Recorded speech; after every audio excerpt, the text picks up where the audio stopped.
2 days before a billionaire's investment closed, I found a term sheet on the printer, a clause that erases me from the company I built with my husband. Section 7.4. My shares converted. My board seat gone. My voice silenced. 15 million in penalties if I speak. I kept scrolling, past the NDAs, past the non-competes, to the signatures. 2 names at the bottom. The second one was his. Lorcan Marsh. My husband. My wedding ring caught the fluorescent light. 8 years of building, and he signed it without telling me. I folded the document, put it in my bag. The grief could wait. He'd be home, waiting. And he'd know from my face that I found it. Welcome to American Billionaire Tales.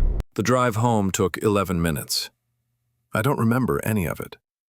Just my hands on the wheel, the term sheet in my bag, his signature, his handwriting. The name I'd signed beside on a marriage certificate. Our brownstone. 8 years of mortgage payments. 8 years of, we'll renovate the kitchen when the Series B closes. 8 years of building something in a home we owned. The lights were on. He was home. I found him in the kitchen, our kitchen, with the Italian marble countertops we'd splurged on after the first profitable quarter. He stood at the island pouring wine. 2 glasses, as if I might want to toast something. He looked up when I walked in, waiting, like he'd been timing it. You found it. 3 words. Not a question, a confirmation. You signed it, without telling me. He set down the bottle, a $300 Barolo we'd been saving for the close. Now I understood what we'd really be celebrating. My exit. Cress, Section 7.4. I pulled the document from my bag. The pages were warm from being pressed against my laptop. Founder transition. My shares converted. My board seat gone. $15 million if I speak. He didn't reach for it. He already knew what it said. Of course he did.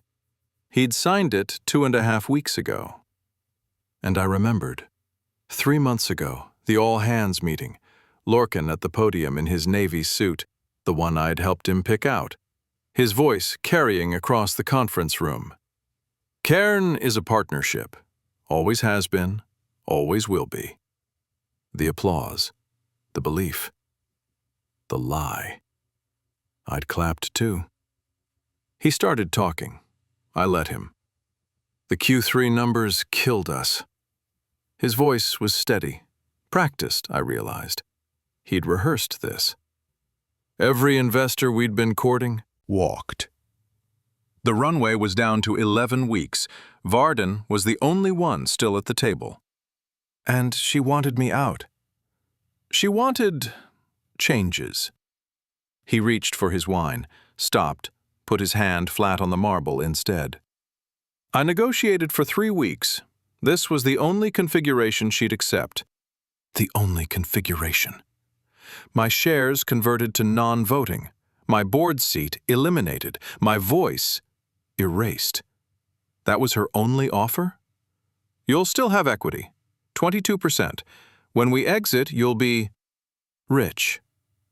Just not present, not visible, not real. The word hung between us. Real. He looked at me then, really looked. And I saw something I hadn't expected. Not guilt, not shame. Relief. He was relieved it was finally happening. The secret he'd been carrying for 2.5 weeks, finally out. The bomb he'd planted under our marriage, finally detonated. Did you even fight for me? The question sat between us, waiting. I counted heartbeats. 1, 2, 3. His mouth opened, closed. His jaw worked around words that wouldn't come. Silence. The most honest thing he'd said all night. I didn't give him the scene. No thrown wine, no screaming, nothing he could use later. I picked up my bag, took my keys, left the term sheet on the counter, let him look at it while I was gone. Cress, wait. 8 years. I turned at the doorway. 10 if you count when we started Cairn. And you couldn't find a configuration where I still mattered. Not slammed, just closed, the quiet finality worse than anger. The brownstone disappeared in my rearview mirror. The wine glasses stayed on the counter, both untouched. Rich people pour expensive wine to celebrate. Sometimes they pour it just to watch it breathe. Tonight, it would just sit there, oxidizing, going bad, like everything else. The Mercer. $280 a night. The kind of place where they don't ask questions when a woman checks in at midnight with no luggage and a company card that might be deactivated by morning. I sat up at the desk, laptop open, corporate VPN still active, for now. The room was tasteful, neutral, anonymous luxury. Exactly what I needed. I had maybe hours before someone realized I shouldn't have access anymore. Maybe less. I started downloading everything. Board minutes, financial projections, cap table history, every document that had my name on it, and every document that should have. That's when I found it. The cap table. Version 12.3, dated October 15th, 2024.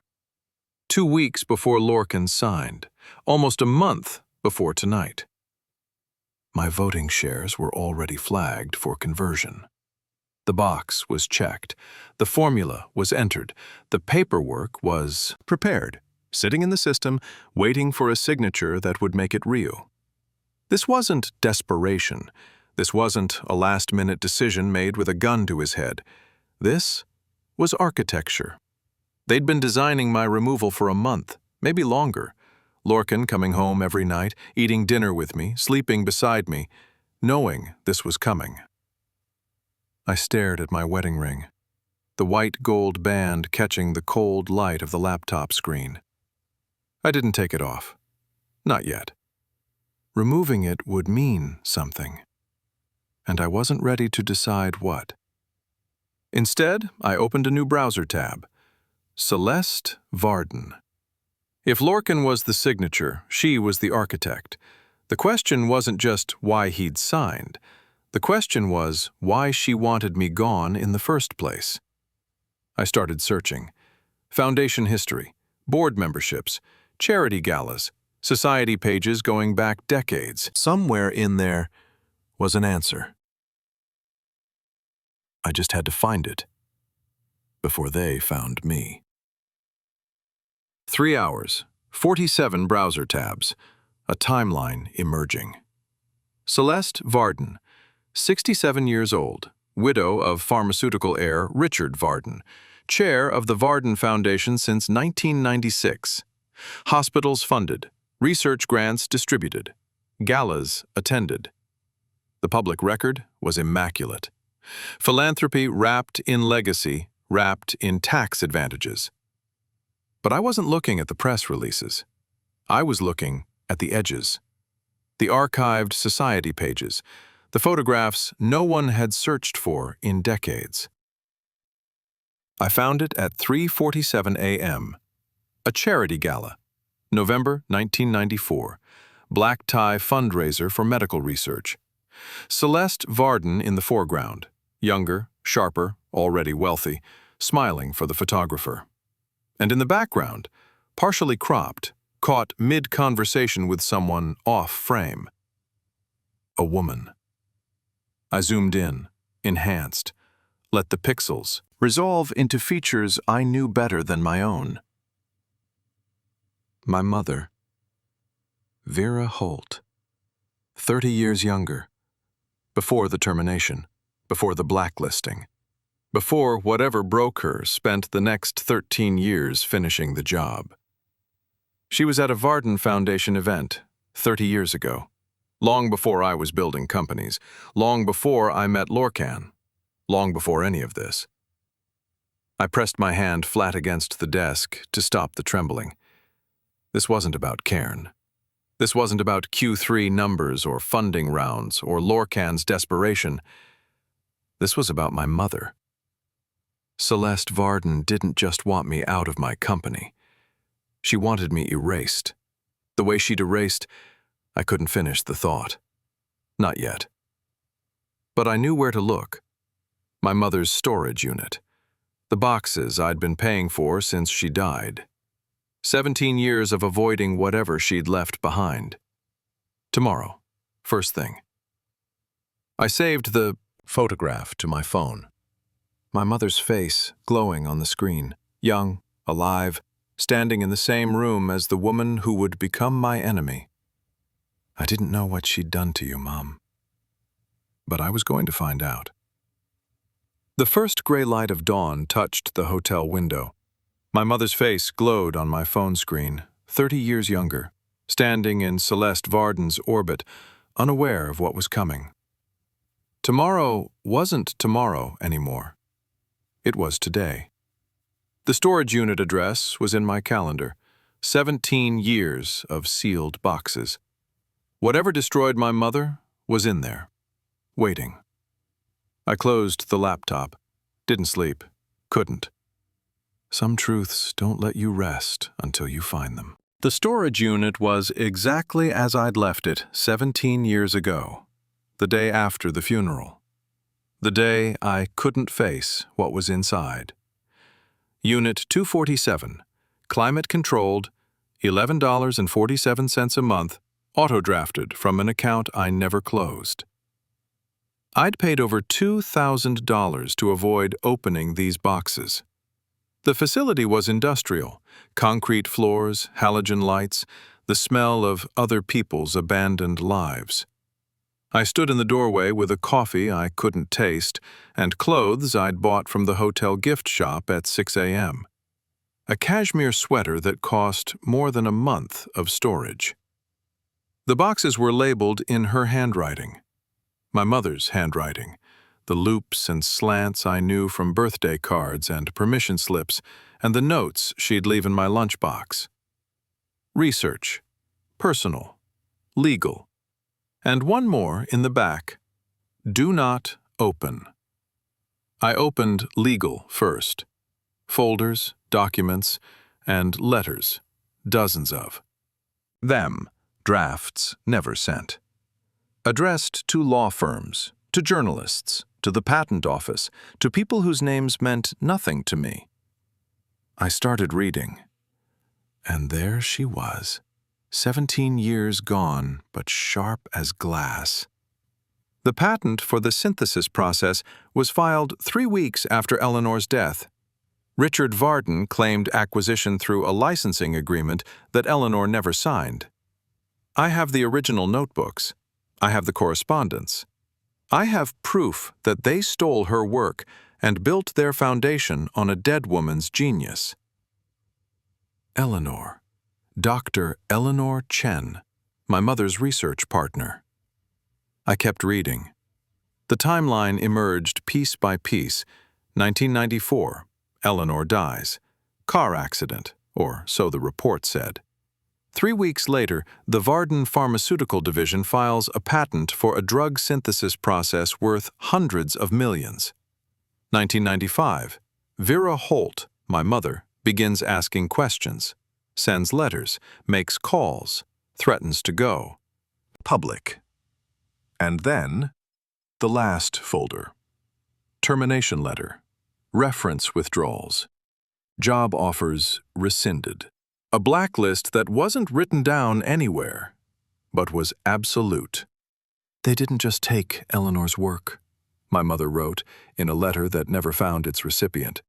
They erased the fact that she ever existed.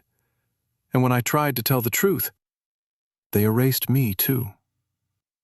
I sat on the concrete floor of that storage unit, surrounded by the evidence of my mother's destruction. She wasn't paranoid. She wasn't broken by grief. She was right. and Celeste Varden had buried her for it. I photographed every page, every letter, every termination notice. 17 years too late to save her, but not too late to finish what she started. I spread everything across the hotel bed. My mother's life, reduced to documents, letters, and the gaps between them. The timeline took shape. 1994, Dr. Eleanor Chen dies. My mother's research partner, her closest collaborator, her friend. Car accident on Route 9, wet roads, no witnesses. 3 weeks later, Richard Varden, Celeste's husband, files a patent for a synthesis process that Eleanor had been developing for 7 years, a process my mother knew Eleanor would never have sold. 1995, Vera Holt sends her first letter to the patent office, then to the FDA, then to journalists.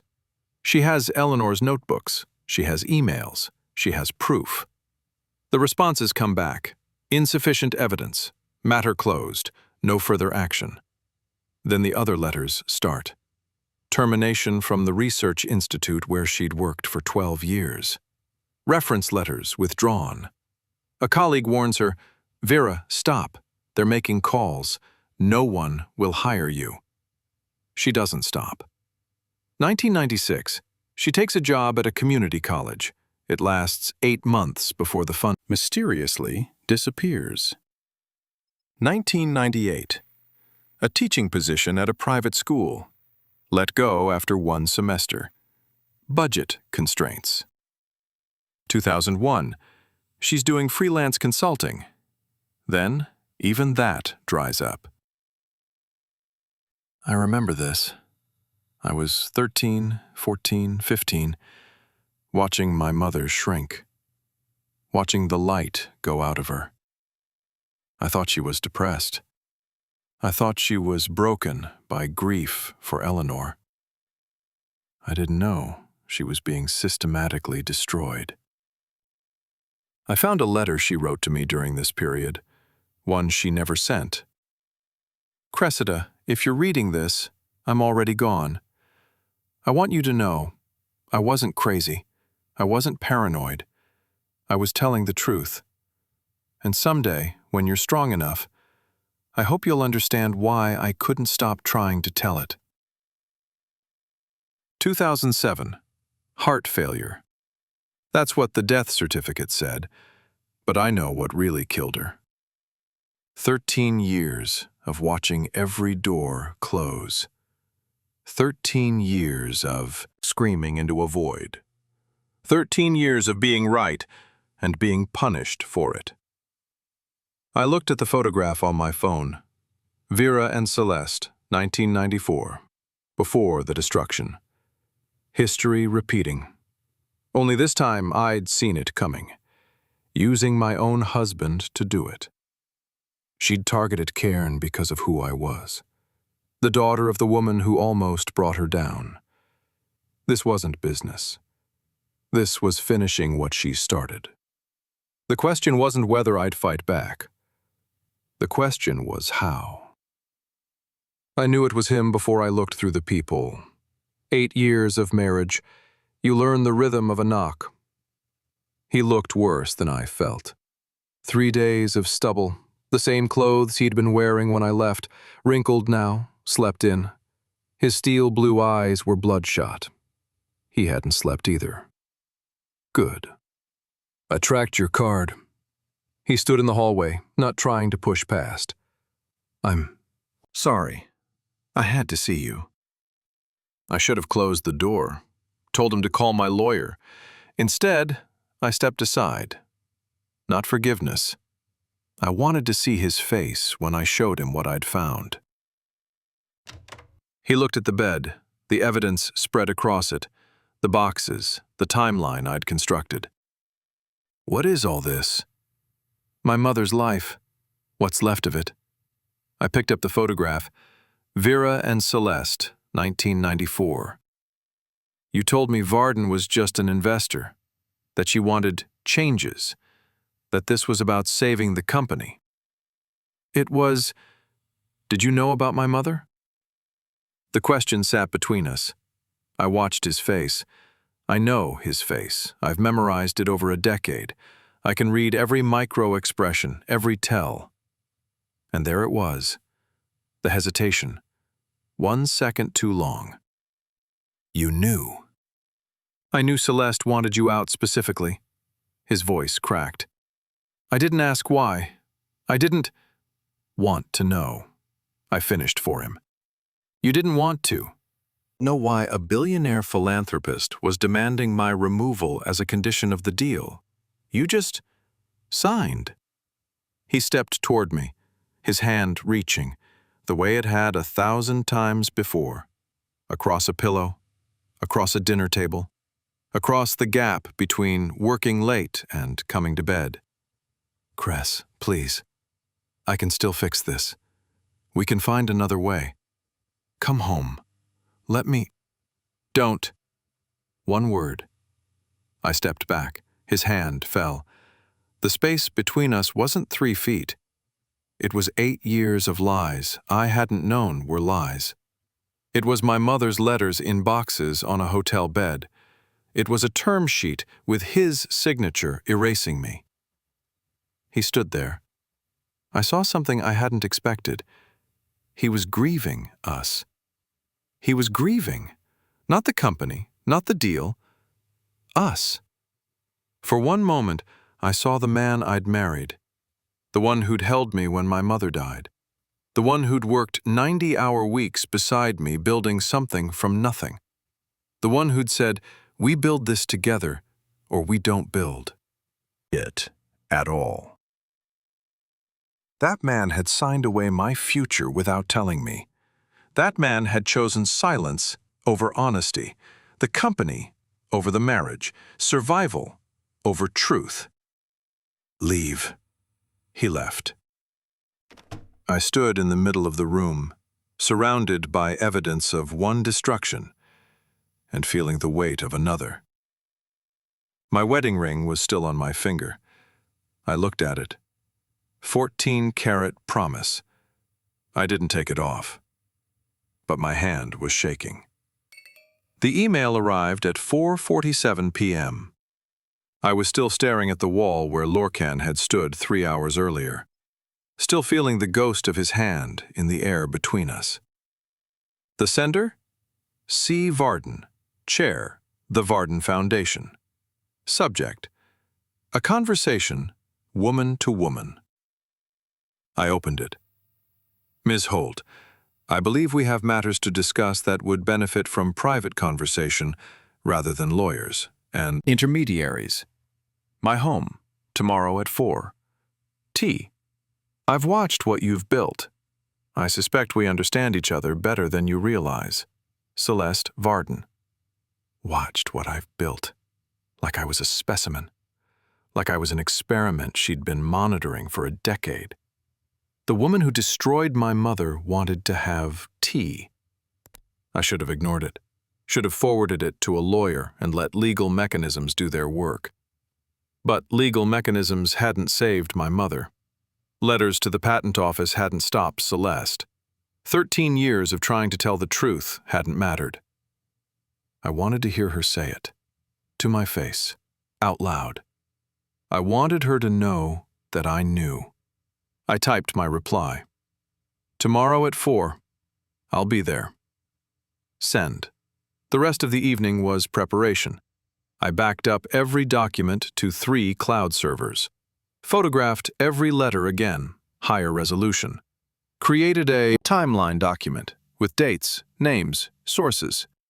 Sent copies to my personal attorney, not the company lawyer, not anyone connected to Cairn.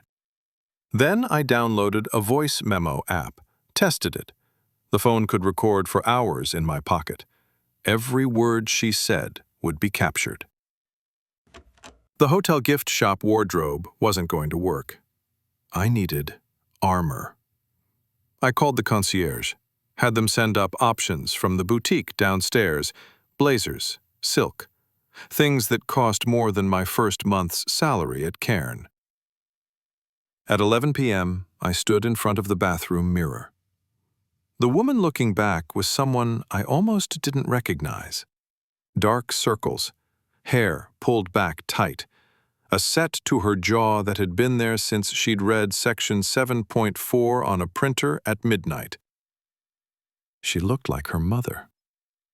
I thought about Vera, 1994, standing at a Varden Foundation gala, young, hopeful, no idea what was coming.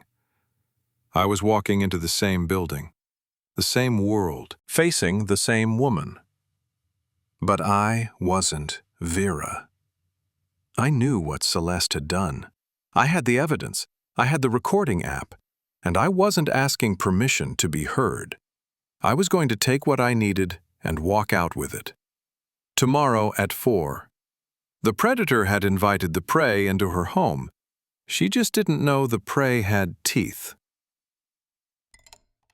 Celeste Varden's penthouse occupied the top 3 floors of a building older than the foundation she'd built on stolen work.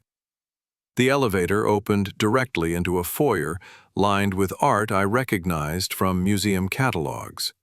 A Rothko, a small Basquiat, things that cost more than Cairns' entire runway. A housekeeper in uniform appeared, took my coat, and led me to a sitting room with views of Central Park. And there she was.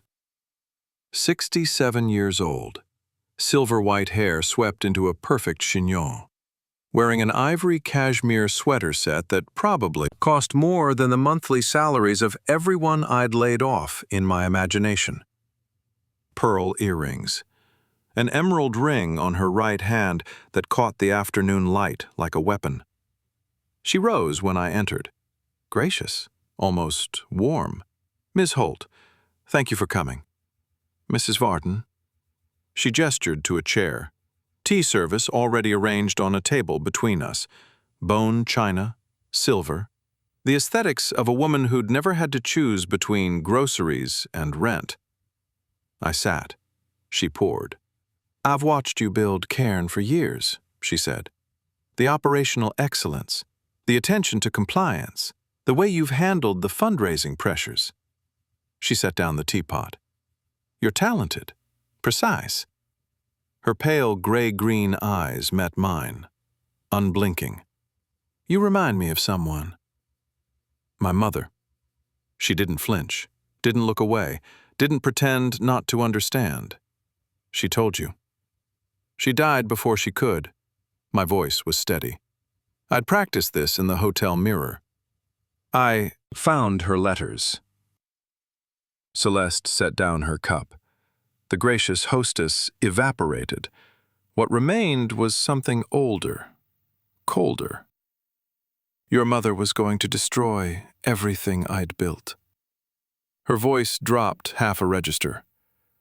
"The foundation, the hospitals we've funded, the research grants. 30 years of work that has saved lives, Ms. Holt. Real lives. Because of a business dispute from before you were born. A stolen patent. A contested patent." She leaned forward. "My husband's acquisition was legal. The courts agreed. Your mother's accusations were not actionable. So she tried to take her case to the press, to damage what she couldn't defeat. So you destroyed her instead." Celeste's expression didn't change. That was the worst part. "I protected my family's work, as anyone would." I stared at this woman, this pillar of philanthropy, this donor whose name adorned hospital wings and university buildings, this destroyer of my mother's life. She believed it, every word. That was the worst part. She'd spent 30 years doing good with dirty money, and she'd convinced herself the balance sheet worked out. One stolen patent, one destroyed woman, weighed against the research funded, the lives saved, the legacy built. Was she wrong? The question flickered through me before I could stop it. The foundation had saved lives. The hospitals were real. The grants had funded breakthroughs. Did that excuse what she'd done to my mother? No. You erased her. I stopped her. Celeste's voice was flat, final. I'd do it again. She reached for a folder on the side table, placed it between us. I'm offering you the same courtesy I would have offered her if she'd been willing to listen. A settlement. 40 million. Cash. An NDA. And you walk away free, unburdened by a fight you cannot win. $40 million. Enough to never work again. Enough to disappear. Enough to pretend none of this ever happened. I looked at the folder, at Celeste, at the Rothko on the wall behind her. You destroyed my mother because she tried to tell the truth about you. I protected, and now you're trying to buy my silence, the way you couldn't buy hers. I stood. She wasn't wrong, Mrs. Varden, and neither am I. I walked toward the foyer, toward my coat, toward the elevator that would take me away from this penthouse and back into the world where decisions had consequences. Ms. Holt? I turned. Celeste hadn't moved, still seated, still composed. But something in her eyes had shifted. The grace was gone. Your mother made a choice. She chose principle over pragmatism. And she died poor, discredited, and alone. Is that really the legacy you want? I held her gaze. It's better than yours. Doors opening, closing, descent beginning. The recording was still running in my pocket. 3 minutes and 47 seconds of confession. I stopped her. I'd do it again. I had the weapon. Now I had to decide what to do with it. The recording was 3 minutes and 47 seconds. Celeste Varden admitting she destroyed my mother, justifying it, offering me the same silence she'd tried to buy from Vera. I stood on the sidewalk outside her building, surrounded by people who had no idea they were walking past a woman holding a bomb. I had the weapon. The question was, what to do with it? Option A. Go public. Give the recording to a journalist. Let Celeste's empire burn. Clear my mother's name. Become the woman who exposed the Varden Foundation. And watch 800 people lose their jobs. Watch Cairn collapse. Watch Lorcan... I couldn't finish that thought. Option B. Sign the NDA. Take the 40 million. Walk away wealthy and silent. Let my mother's truth die with me. And let Celeste win. Again. There had to be a third option. Something I wasn't seeing yet.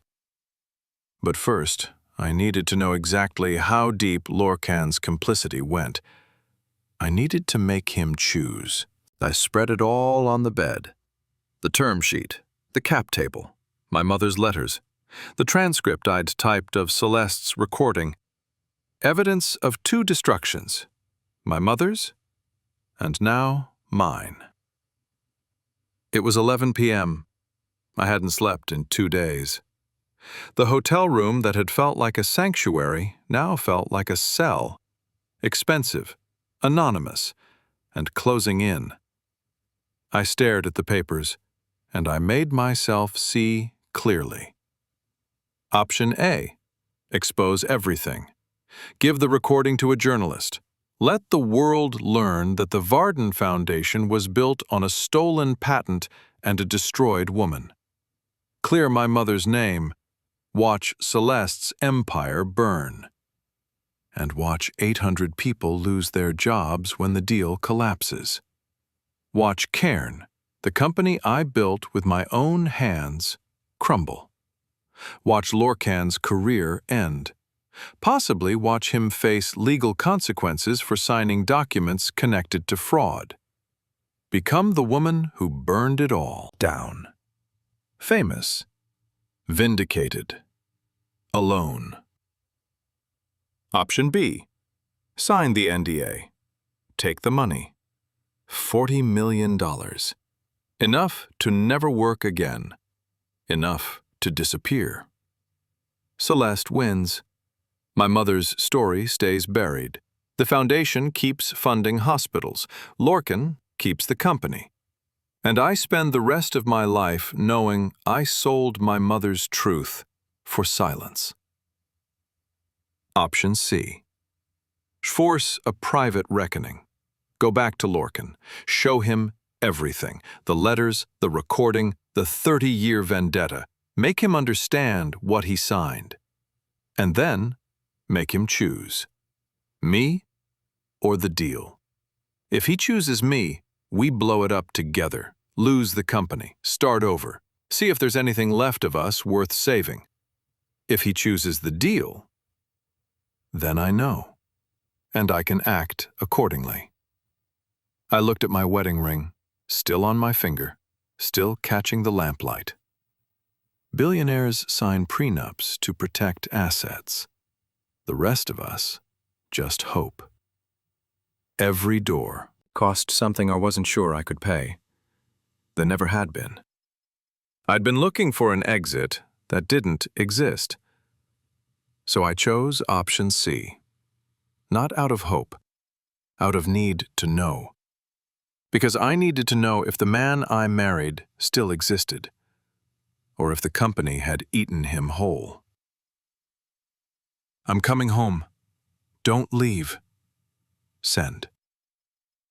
The brownstone was dark except for the kitchen. He was waiting. Same place I'd found him 4 days ago, standing at the island, not pouring wine this time, just standing, hands flat on the marble, like he was holding himself up. He looked up when I walked in, both waiting for me to save him and dreading what I'd say. The stubble was thicker now. His eyes were hollowed. I should have felt nothing. After what he'd done, the signature, the silence, the weeks of deception, I should have been stone. But 8 years of marriage doesn't evaporate. It calcifies. I set my bag on the counter, pulled out the folder, the term sheet, the cap table, Vera's letters, the transcript. I'm going to tell you everything, I said. And then you're going to choose. He didn't argue, didn't ask what I meant. He just waited. So I told him. Eleanor Chen, the stolen patent, my mother's accusations, Celeste's systematic destruction, the termination, the blacklist, the 13 years of erasure. I played him the recording, Celeste's voice in the quiet kitchen. I stopped her. I'd do it again. When it ended, the silence was absolute. She destroyed my mother. And you, my voice cracked. I hated that it did. You handed me to her. Cress, I didn't know. You knew enough. I stepped toward him.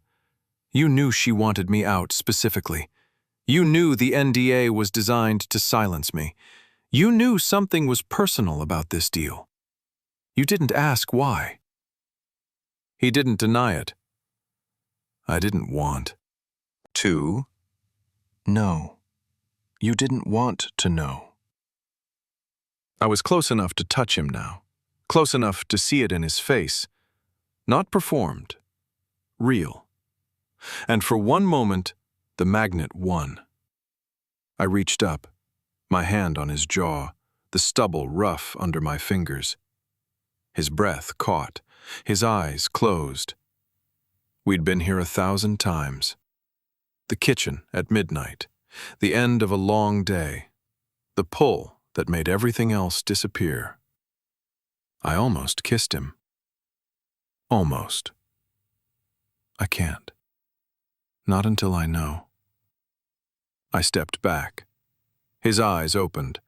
The hope in them guttered and died. What do you need to know? If you'll fight for me, when it costs you something. So now you choose.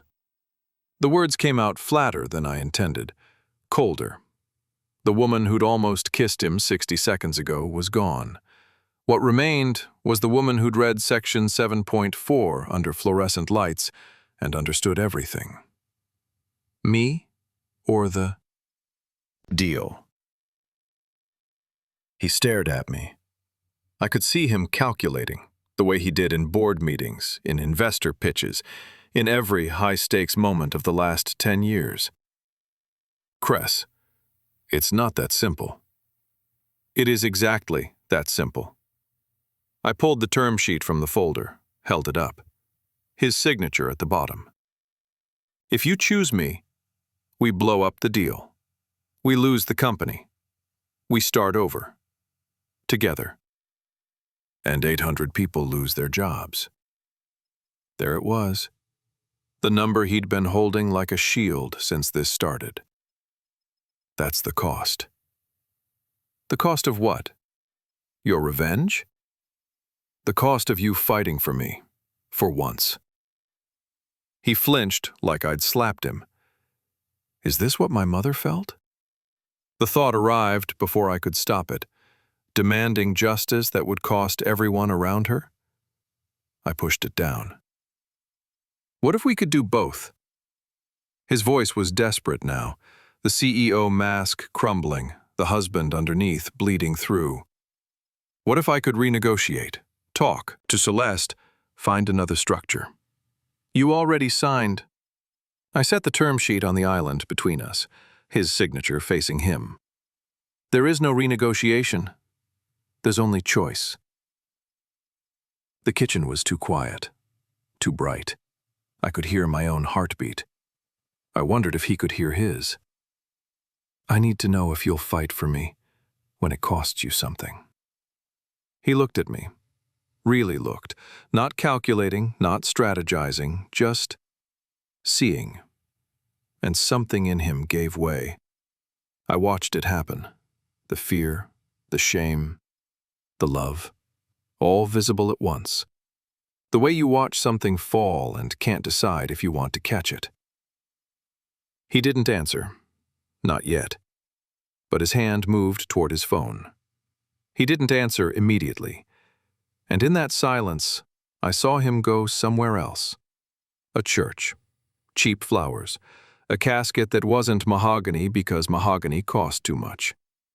Lorcan, at 12 years old, sitting in the front pew, watching his father be lowered into the ground. A man in a good suit, a patent attorney, someone whispered, sitting in the back row. He left before the reception. He never said he was sorry. His father had invented something. Someone bigger took it. The lawsuit cost everything. His father died with nothing but a name no one remembered and a son who swore he'd never be powerless again. I watched him come back, his eyes refocusing. The ghost of that 12-year-old boy still visible beneath the stubble and the exhaustion. For the first time since I'd read Section 7.4, I understood. Not forgave. Understood. He'd spent his entire adult life building something that couldn't be taken. Cairn wasn't just a company to him. It was proof. Proof that he'd escaped his father's fate. Proof that he mattered. Proof that no one could ever make him small again. And Celeste Varden had walked into his office and offered him a choice. The company survives, or his wife keeps her voice. He'd chosen the company. Because choosing his wife felt like choosing the casket, choosing poverty, choosing to become the man who died with nothing. Cairn's first office, before the funding, before the board, before the term sheets and the cap tables and the signatures. Lorcan and Cressida on the floor, takeout containers between them, her laptop balanced on a cardboard box. We build this together, she'd said, or we don't build it at all. He'd kissed her forehead. Together, always. He was looking at me now, The woman who'd said those words, the woman he'd betrayed. Was this who he'd always been? Or was this who the fear had made him? I didn't know. I might never know. His hand closed around his phone.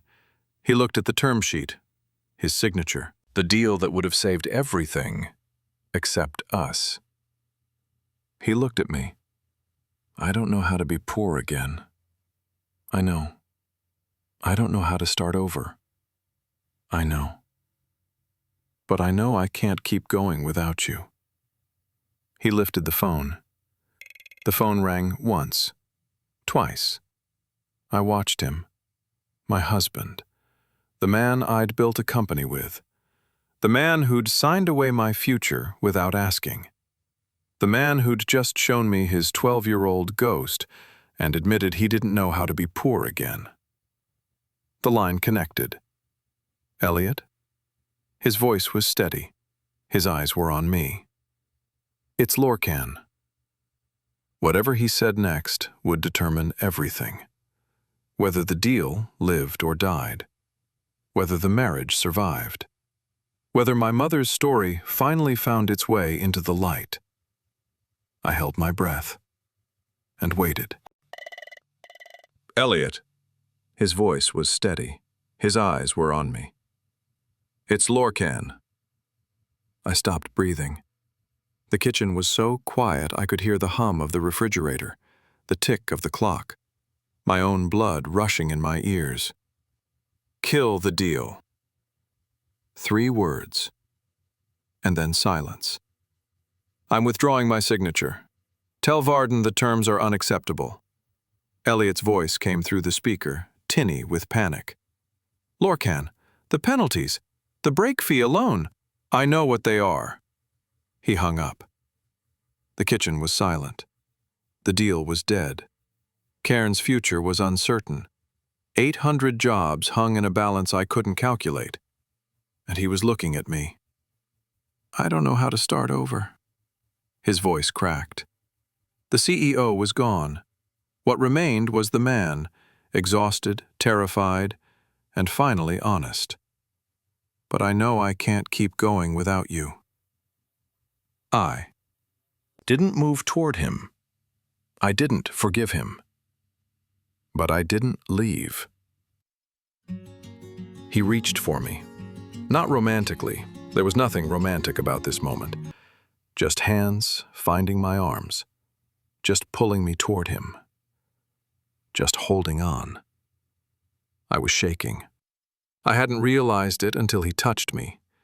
The adrenaline of the last 5 days, the sleepless nights, the evidence and the ultimatums and the almost kiss, all of it releasing at once. I let him hold me. Because I was so tired, and he was the only person on earth who knew what we'd just done. We stood in our kitchen, in the wreckage of everything we'd built, in the ruins of a company and the skeleton of a marriage. Holding on. It wasn't love yet. Not the way it had been. It was survival. 2 people who'd taken a match to everything, standing in what was left. That was the only victory I'd get. For now. 1 week later. The all-hands meeting was standing room only. 800 faces, engineers, designers, operations, finance, the people who'd built Cairn from nothing, staring at us like we were executioners. Because we were. Lorcan stood at the podium. I stood beside him. We hadn't rehearsed what he was going to say. There wasn't a script for this. The Varden deal has collapsed. His voice was steady, but I could hear the cost beneath it. We're pursuing bridge financing. We'll need to restructure. Restructure. The corporate euphemism for ending 400 people's livelihoods. The faces in the crowd shifted. Fear, confusion, betrayal. Some of them had been with us since the beginning. Some had turned down other offers to stay. Some had moved their families across the country for a company that was now bleeding out. I scanned the room. Found faces I recognized. The senior developer who'd pulled all-nighters to ship our first product. The HR director who'd built our culture from scratch. The receptionist who knew everyone's name and coffee order. Half of them would be gone by month's end. The cost of choosing me. Later. Layoff notices. 400 positions eliminated. Half the company survived. Half didn't. I signed every termination letter. So did Lorcan. Our names on the documents that ended their careers. 400 severance letters. 400 conversations I'd never hear. And then, in my office, still mine for now, I did what I'd been waiting to do. 2. Margaret Chen, investigative journalist. Subject: a story 30 years overdue. I attached everything: Vera's letters, the timeline, the recording of Celeste. A note: this will take time to verify, but it's all true. My mother tried to tell this story 30 years ago. I'm finishing it. Send. Celeste's response arrived within 48 hours. Legal threats, cease and desist, the full arsenal of wealth defending itself. Then, silence. The lawsuit never materialized. Discovery would expose too much. Celeste retreated. I stared at my phone. The recording still there. 3 minutes and 47 seconds that would never see a courtroom. Celeste lost, quietly. Vera would be vindicated, eventually. The journalist was already digging. It would take years, but it was coming. Is this what winning feels like? It didn't feel like winning. It felt like surviving, like being the last one standing in a building that used to be a home. It would have to be enough. 6 months later. The apartment was half the size of the brownstone. We sold it to cover legal fees, severance packages, and the break fee that nearly bankrupted us. 3. Bedrooms became 1. The Italian marble became laminate. The view of brownstone gardens became a fire escape and a slice of sky. But there was morning light through the windows. Books on shelves we'd actually read. Coffee cups on a counter that didn't cost more than someone's monthly salary. And there was a therapist's card on the refrigerator. Couples counseling every Tuesday. Homework assignments we did together, actually together, not in parallel while building something else. I sat at the kitchen table, reviewing documents, new term sheets.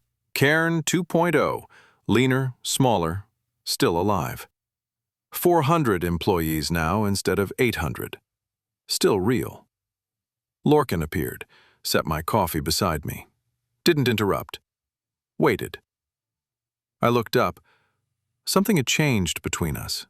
Not healed, not fixed, but different. We talked now. Actually talked. About fear, about failure, about his father's funeral and my mother's. Letters, and all the silence that had calcified between us. Some nights I reached for him. Some nights I couldn't. It wasn't passion, it was need. The slow, careful work of two people learning each other again. I found another investor, I said. They want to meet with both of us. He sat down across from me, quiet, careful. Both? Co-founders, equal. That's the condition. He was silent for a long moment. I watched him process the fear, the hope, the weight of what I was offering. Did he deserve this? We both knew the answer. But deserving wasn't the point. We'd spent months in therapy learning that. Forgiveness isn't something you earn. It's something you choose, every day, even when you're not sure you should. I don't know if I deserve that, he said finally. I looked at him, the man who'd betrayed me, the man who'd chosen me when it cost everything. The man who showed up every Tuesday at 5 o'clock and did the work. You don't. But I'm choosing it anyway. He reached across the table, his hand, palm up, waiting. I looked at it. The hand that had signed away my future. The hand that had held me in the wreckage. The hand that was asking, not taking. I let him take my hand. The old marriage was dead. Nothing would bring it back. This one, smaller, scarred, was ours to build or break. This one was ours. The new term sheet on the table between us. 2 signature lines at the bottom. I picked up the pen. Signed. He picked up the pen. Signed. Side by side. Equal. We weren't healed. We weren't certain. The journalist's story would break someday, probably after Celeste was dead and the foundation was someone else's problem. My mother would be vindicated, eventually, quietly, in a footnote no one would read. And 400 people were still unemployed because of a choice we made. But we were here, in a smaller kitchen, with morning light, holding hands across a table. It wasn't the life we'd planned. It was the life we'd chosen. And that was enough. For now. The first term sheet had 2 signatures. One of them erased me. This one has 2 signatures too, side by side, equal. Same gesture, different meaning, same hands, different life. I used to think partnership meant building together, stacking bricks, signing deals, climbing higher. Now I know it means choosing together, especially when the choice costs everything. We lost the brownstone, sold it to cover the damage. 400 people lost their jobs because of a decision we made in a kitchen at midnight. My mother's story will surface eventually. Margaret Chen is still digging. Justice delayed, but coming. And Celeste Varden retreated into her philanthropy, her legacy intact, her silence bought by the threat of what discovery would reveal. She didn't win, but neither did we. Not really. He chose me when it cost him everything he'd spent his life building. I chose to let him. Not because he deserved it, not because I forgot what he did, but because forgiveness isn't a feeling you arrive at. It's a choice you make every morning. Some mornings are harder than others. Is this redemption? Or just a more expensive apology? I don't know. I may never know. But we're here. 2 names, 1 page. That's where we start. This is American Billionaire Tales, where fortune meets fate. Some contracts erase you. Some you write yourself. Those are the hardest to sign. If this story stayed with you, you're not the only one. More stories are waiting, more wills, more secrets in ink that was never meant to be found. Stay with us. Subscribe if you haven't. Share this with someone who needs to hear it. And come back, because the next story is already unfolding somewhere, in a boardroom, or a bedroom, or a brownstone where the truth is about to surface. We'll be here when it does.